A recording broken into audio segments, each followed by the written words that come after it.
Hey everyone, welcome to the 28th episode of weekly news and updates. तो भाई पिछले 2 हफ्ते में बहुत सारे कमाल के अपडेट्स आए, जैसे कि बहुत सारी मार्वल के जो अपकमिंग मूवीज है उसके टाइटल्स चेंज हुए हैं, बहुत सारी मूवीज के नए रिलीज डेट्स आए हैं और कुछ मूवीज के अंदर से बहुत सारे कॉमिक एक्यूरेट लुक्स आए हैं। तो आज की वीडियो में पूरा मार्वल के बारे में बात होने वाला है, तो चलो सीधा वीडियो शुरू करते हैं।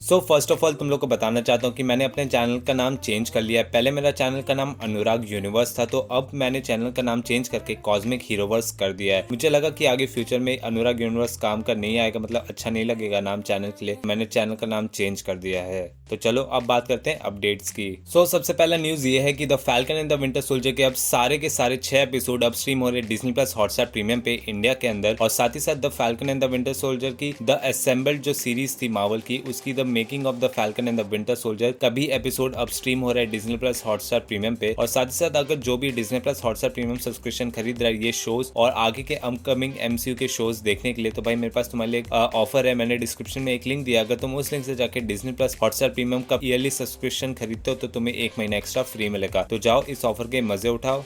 और साथ ही साथ इस शो के अंदर हम लोग को सैम के कैप्टन अमेरिका के कॉमिक एक्यूरेट लुक देखने को मिला, जो कि बहुत ही मजेदार था। और साथ ही साथ हॉकाई का जो शो आ रहा है आगे, उसमें क्लिंट बार्टन और एको का भी हम लोग को कॉमिक एक्यूरेट सूट देखने को मिलेगा। ये एक सेट फोटो आई है सामने, जो कि तुम लोग अभी देख रहे हो। और मिस मार्वल का भी एक सेट फोटो आया, जहां पर हम लोग क्लियरली देख सकते हैं कि मिस मार्वल का भी हम लोग को कॉमिक एक्यूरेट सूट देखने को मिलेगा, जो कि बहुत ही मजेदार है। और साथ ही साथ कुछ दिन में एक मैं और मिस मार्वल के मिसिंग डिटेल्स या हिडन डिटेल्स जो कि तुम लोग ने मिस कर दिए, उसके ऊपर एक वीडियो बनाने वाला हूं। तो उस वीडियो को मिस नहीं करना है तो भाई चैनल को सब्सक्राइब कर दो और बेल आइकन दबा दो कि जैसे वो वीडियो आए तो तुम्हारे पास नोटिफिकेशन पहुंच जाए। तो अब बढ़ते हैं नेक्स्ट बड़े अपडेट पे। तो मार्वल ने ऑफिशियली फेज 4 का ट्रेलर रिलीज कर दिया, जो कि बहुत ही कमाल का है, जिसके अंदर सारे फेज 4 की मूवीज अनाउंस कर दिए गए हैं, जिसके अंदर हम लोग को इटर्नल्स का फर्स्ट लुक देखने को मिला है, जो कि तुम खुद ही देखो। When you love something, you fight for it.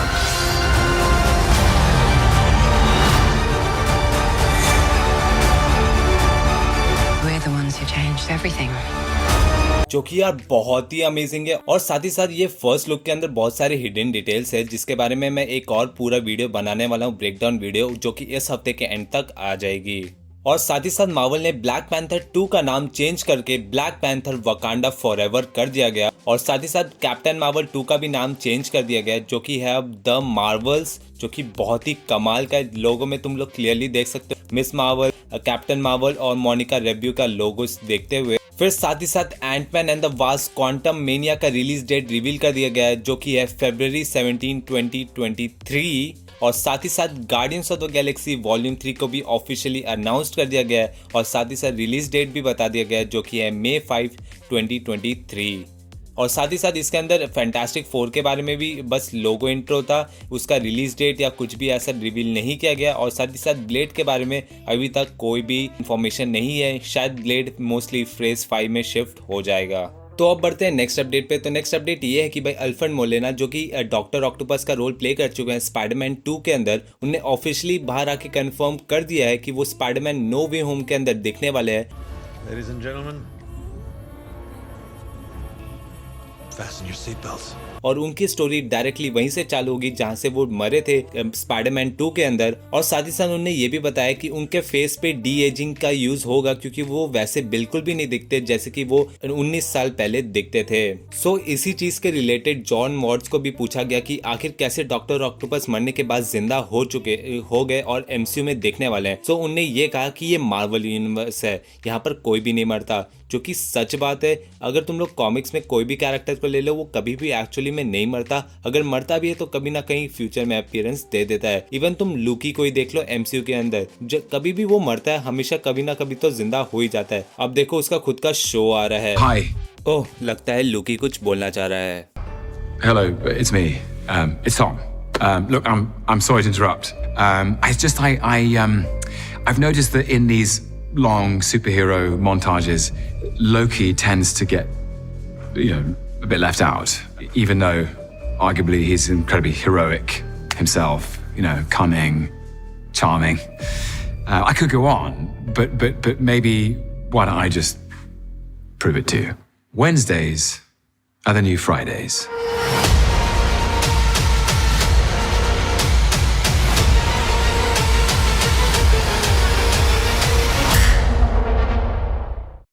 सो अभी तुमने जो देखा और सुना वो बिल्कुल सच है। लूकी की सीरीज अब 2 दिन पहले रिलीज होगी, जो कि है 9 जून को, और बाकी सारे एपिसोड रेगुलरली वेडनेसडे को रिलीज होंगे। इंडिया का एग्जैक्ट टाइम नहीं बताया गया कि कौन से टाइम पे रिलीज होगा, बट 12:30 से लेके 1-1:30 बजे के बीच में रिलीज होएगा हर एपिसोड। फिर अब बढ़ते हैं नेक्स्ट अपडेट पे। सो एक रिसेंट इंटरव्यू में एंड्रयू गारफील्ड से ये पूछा गया था कि वो स्पाइडरमैन 3 में दिखने वाले हैं या क्या नहीं, तो उन्हें क्लियरली इस चीज को डिनाई कर दिया। उन्हें ये कहा कि उनके पास कॉल आया ही नहीं कभी स्पाइडरमैन 3 के रिलेटेड। बट यार मैंने एक एविडेंस वीडियो बनाया है जहां पर मैंने सारे एविडेंस या प्रूफ्स बताए हैं, जिससे ये प्रूफ हो जाए कि वो स्पाइडरमैन नो वे होम के अंदर देखने वाले हैं। सो आई बटन पे लिंक आ गया होगा, तो तुम वो वीडियो जाके देख सकते हो। फिर साथ ही साथ एक अच्छी खबर है कि सैम रैमी की स्पाइडरमैन ट्रियोलॉजी और साथ ही साथ द अमेजिंग स्पाइडरमैन की दोनों मूवीज दोनों डिज्नी प्लस पे आएंगी नेक्स्ट ईयर। पहले नेटफ्लिक्स के पास जाएंगे सारे मूवीज, क्योंकि नेटफ्लिक्स के साथ पहले कॉन्ट्रैक्ट हो चुका है सोनी का, बट जैसे ही नेटफ्लिक्स का कॉन्ट्रैक्ट एक्सपायर होगा वो डायरेक्टली डिज्नी प्लस पे रिलीज हो जाएंगी वो सारी मूवी। बट अब जो सोनी के आगे आने वाली स्पाइडरवर्स की मूवी है, जैसे कि Venom let there be Carnage, Spider Man no way home और साथ ही साथ मॉर्बियस, वो सारी की सारी मूवी डायरेक्टली डिज्नी प्लस पे रिलीज होगी। और तुम लोग को बता दो कि मॉर्बियस फिर से डिलीट कर दिया गया है 1 हफ्ता और, जो कि अब नया रिलीज डेट है 28 जनवरी 2022। फिर अब बढ़ते हैं नेक्स्ट अपडेट पे। तो नेक्स्ट अपडेट ये है कि भाई शैंग-ची and the legends of the 10 rings का टीजर ट्रेलर रिलीज हो चुका है, और साथ ही साथ ये कमाल का पोस्टर भी रिलीज किया गया, जो कि बहुत ही ऑसम है। और साथ ही साथ शैंग-ची and the legends of the 10 rings का भी ट्रेलर ब्रेकडाउन जल्दी ही आने वाला है इस चैनल पे, इस हफ्ते मोस्टली या अगले हफ्ते के स्टार्ट डेज में आ जाएगा। सो अब बढ़ते हैं नेक्स्ट अपडेट पे। तो नेक्स्ट अपडेट ये है कि भाई व्हाट इफ के 11 कंफर्म्ड एपिसोड तब लीक हो चुके हैं, जो कि है what if Peggy Carter took the super soldier serum, what if T'Challa was taken by Yondu, what if Ultron wield the infinity stones, what if Iron Man never made it through the portal and was trapped on Zakar, what if Loki became the king of Asgard and Thor became the party Thor, what if Loki wield Mjolnir, what if Steve Rogers becomes Spider-Man, what if Marvel Zombies, what if Gamora never met the Guardians, what if Doctor Strange joints Dormammu, what if the character was buff. ये 11 episode की confirmation है, और तुम लोग को बता दूं कि सीजन 1 में सिर्फ 10 एपिसोड हैं, या शायद उसके ज्यादा भी हो सकते हैं। जैसे कि पहले वांडा विजन में बताया जा रहा था कि 8 एपिसोड हैं, बट आखिर में 9 एपिसोड निकले। वैसे सेम शायद यहाँ पर भी हो सकता है कि ज्यादा एपिसोड हो, कुछ 15 के अराउंड, बट शायद और भी कुछ एपिसोड होंगे। जैसे कि व्हाट इफ के जो कास्ट लिस्ट है उसके अंदर एंटमैन की भी कास्ट थी, तो यहाँ पर कोई भी एंटमैन का रिलेटेड एपिसोड नहीं है, तो मोस्टली एक एंटमैन के रिलेटेड भी एपिसोड होगा। और साथ ही साथ जो एक्सक्लूसिव फर्स्ट लुक आया था व्हाट इफ का दिसंबर में, तो उसके अंदर एक सीन था जहां पर कैप्टन मार्वल एक जगह खड़ी हुई थी, जो उसके बैकग्राउंड में जो जगह थी वो एक्चुअली में रेड स्कल का शिप था वल्क्यरी, जहां पर कैप्टन अमेरिका ने उस शिप को नॉर्वे के अंदर धसा दिया था एक बर्फ के अंदर, जहां पर स्टीव रॉजर्स 70 साल के लिए दफन थे। तो मोस्टली एक एपिसोड ये हो सकता है कि what if Carol Danvers found Captain America. और साथ ही साथ एक ब्लैक पैंथर के रिलेटेड भी एक और एपिसोड होने वाला है, क्योंकि जो कास्ट लिस्ट था उसके अंदर माइकल बी जॉर्डन भी थे, जो कि किलमंगर का रोल प्ले करते हैं। और साथ ही साथ ये भी कंफर्म किया गया था कि चैडविक बोसमैन ने ऑलरेडी 2 मल्टीपल एपिसोड्स के लिए लाइक डबिंग की थी व्हाट इफ के सीरीज के लिए। सो अब बढ़ते हैं नेक्स्ट अपडेट पे। तो नेक्स्ट अपडेट ये है कि भाई एमा वॉटसन एमसीयू के अंदर दिखने वाली है क्लिया के रोल के अंदर, जो कि डॉक्टर स्ट्रेंज मूवी के अंदर दिखने वाली है। कॉमिक्स में क्लिया एक्चुअली में डार्क डिमेंशन की सॉर्सरर सुप्रीम होती है। अगर देखते हैं, एमा वॉटसन ने लास्ट के 2 वीक पहले ही रिटायरमेंट लिया था मूवीज के इंडस्ट्री से, या ब्रेक लिया था तुम कह सकते हो, और 2 हफ्ते पहले ही डॉक्टर स्ट्रेंज 2 की शूटिंग खत्म हुई थी। तो ये कोई कोइंसिडेंस शायद नहीं भी हो सकता है, या हो भी सकता है। और साथ ही साथ जेरेमी रेनर ने कंफर्म कर दिया कि हॉकाई की भी शूटिंग खत्म हो चुकी है, और साथ ही साथ ये भी कंफर्म कर दिया गया कि थॉर लव एंड थंडर की शूटिंग इस महीने खत्म हो जाएगी। फिर साथ ही साथ क्रिस्टियन ब्लेक का भी सेट फोटोज आए हैं थॉर लव एंड थंडर के अंदर से, जाके वो पूरी तरह से टकले या बोल्ट है कह सकते हो तुम, कि ऑब्वियसली अपने रोल के लिए किए हैं, गॉड द गॉड बुचर के लिए। फिर चलो अब कुछ छोटे छोटे अपडेट्स हैं उसको फटाफट कंप्लीट कर लेते हैं। सो केविन फाइगी ने कंफर्म कर दिया कि स्ट्रेंज एक्चुअली में दिखने वाले थे वांडा विजन के अंदर, और साथ ही साथ ये भी बताया गया कि क्रिस एवंस के कैमियो के बारे में डिस्कशन हुआ था the falcon and the winter soldier के अंदर। और साथ ही साथ the falcon and the winter soldier के शो रनर ने ये भी बताया कि कभी भी मार्वल ने उनको ये नहीं बताया कि एक्चुअली में स्टीव के साथ क्या हुआ। और साथ ही साथ उन्हें ये भी बताया कि वो चाहते थे कि वो स्पाइडरमैन को भी इंक्लूड करे इस शो के अंदर, बट केविन फाइगी ने सीधा ना कर दिया। बट अभी कुछ महीने पहले एक रूमर आ रहा था कि सोनी चाहती थी कि वो स्टीव रॉजर्स यानी क्रिस एवंस के कैप्टन अमेरिका को स्पाइडरमैन नो वे होम के अंदर दिखाना चाहती थी, बट अब किसी ना किसी तरह उन्हें एंथनी मैकी के कैप्टन अमेरिका से काम चलाना पड़ेगा। बट सच बताओ, अगर कॉमिक्स में इसे ये वाला पार्ट दिखा दिया ना यार स्पाइडरमैन नो वे होम के अंदर, तो भाई मजा ही आ जाएगा। और साथ ही साथ the falcon and the winter soldier के शो रनर ने ये भी बताया कि वो चाहते थे कि एक्चुअली में ऑडियंस जॉन वॉकर को पसंद करे शो के एंड में, जो कि सच बोलूं तो करे, क्योंकि उसने एक अच्छा काम किया, जो कि एपिसोड 4 में उसने बहुत गंदे काम किए थे, उसके बावजूद भी उसने एपिसोड 6 में थोड़ा अच्छा काम किया, जिससे थोड़ी इज्जत बनी उस पर हम लोग की।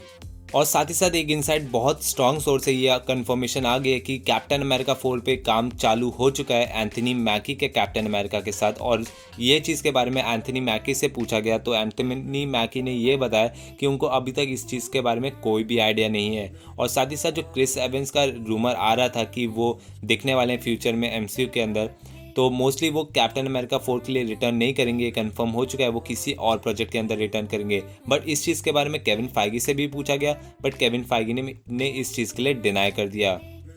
फिर साथ ही साथ the falcon and the winter soldier के एपिसोड 3 के अंदर एक जीमो का 1 सेकंड का डांस था, वो बहुत लोगों को बहुत मजा आया। तो एक इंटरव्यू में जो कि डैनियल जो कि बैरन जीमो का रोल प्ले करते हैं, उनसे ये डांस के बारे में पूछा गया, तो उन्होंने ये बताया कि उनका जो डांस है वो एक्चुअल में बहुत बड़ा है, कुछ 30 से 1 मिनट के बीच का है, बट मार्वल ने उसको सिर्फ 1 सेकंड का रखा है। तो कुछ 2-3 हजार बंदों ने #रिलीज द जीमो कट करके ट्रेंड करने लगे ट्विटर के अंदर। बट और उसी को देख के मार्वल ने अगले दिन ही जीमो कट का 1 घंटे का वर्जन रिलीज कर दिया, जिससे ये पता चलता है कि मार्वल जानता है कि भाई फैंस को क्या चाहिए और वो देता भी है। डीसी की तरह नहीं है कि भाई हम कुछ भी करेंगे बस कॉपी करेंगे ब्ला ब्ला ब्ला। तो भाई मैं डीसी को बस एक चीज कहूंगा कि भाई अगर तुम लोग को करना है कॉपी, तो उनके वर्क एथिक्स को कॉपी करो, वो काम कैसे करते हैं। ऐसा नहीं कि पूरा मूवी का प्लॉट उनका जैसे नॉर्मल है, फनी है, वैसा बनाने लगो। तुम डार्क हो तो डार्क रहो, तुम्हारे अपने हिसाब से रहो, तुम कॉपी करने पे मत जाओ। फिर एक इनसाइड सोर्स से कंफर्मेशन आ चुकी है कि थंडरबोल्ट्स और डार्क एवेंजर्स पे काम चालू हो चुका है और वो जल्द ही एमसीयू के अंदर दिखने वाले हैं। और the falcon and the winter soldier के लास्ट के 2 एपिसोड से तो ऐसा कंफर्म हो ही गया है, ये 2 ग्रुप्स आगे दिखने वाले हैं हम लोग को एमसीयू के अंदर। फिर और कुछ रूमर्स आ रहे हैं कि भाई किंग पिन हम लोग को दिखने वाला है हॉकाई और एको के सीरीज के अंदर। और साथ ही साथ एक ये भी बताया जा रहा है कि आयरन फिस्ट और लूक केज वापस एमसीयू के अंदर रीकास्ट होने वाले हैं। यार सच बोलो यार, मार्वल प्लीज रीकास्ट मत करना, ये 2 बेस्ट कास्ट हैं दोनों प्ले करने के लिए रोल। फिर साथ ही साथ गेम ऑफ थ्रोन्स की एक्ट्रेस एमिलिया क्लार्क के भी ज्वाइन कर चुकी है सीक्रेट इन्वेजन के कास्ट को। फिर आज का last update, no time to die के स्टंट कोऑर्डिनेटर ज्वाइन कर चुके हैं मून नाइट के सीरीज के क्रू को और करेंटली वो लोग शूट कर रहे हैं बुडापेस्ट के अंदर। सो दैट्स इट भाई, ये था पिछले 2 हफ्ते का पूरी तरह से वीकली न्यूज एंड अपडेट्स। तो भाई तुम लोग पूरी तरह से अपडेटेड हो चुके हो। और साथ ही साथ भाई वीडियो अच्छा लगा तो लाइक करो, दोस्तों के साथ शेयर करो, और ऐसे अमेजिंग कंटेंट फ्यूचर में एंजॉय करने के लिए भाई चैनल को सब्सक्राइब करना मत भूलना। तो मैं मिलता हूं तुमको अगले वीडियो में। Take care, bye bye.